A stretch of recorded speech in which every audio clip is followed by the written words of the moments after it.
Bullet train प्रकल्पातल्या एका महत्त्वाच्या टप्प्याची आज सुरुवात. पालघर जिल्ह्यातल्या सुमारे 27 किलोमीटर लांबीच्या बोगद्याच्या खोदकामाचा रेल्वेमंत्री अश्विनी वैष्णव यांच्या हस्ते प्रारंभ.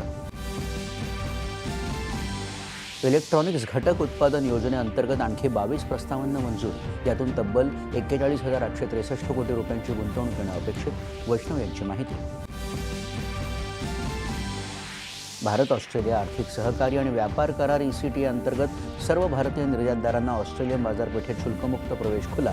भारतीय निर्यातीला मिळणार चालना.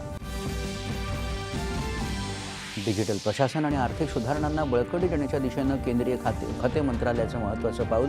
अंदाजे 2 लाख कोटी रुपयांच्या खत अनुदान वितरणाची प्रक्रिया केली ऑनलाईन.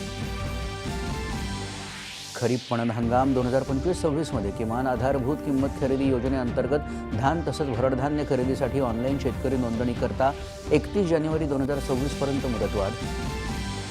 महापालिका निवडणुकांसाठी उमेदवारी अर्ज मागे घेण्याची शेवटची तारीख. अंतिम उमेदवारांचं चित्र आज होणार स्पष्ट.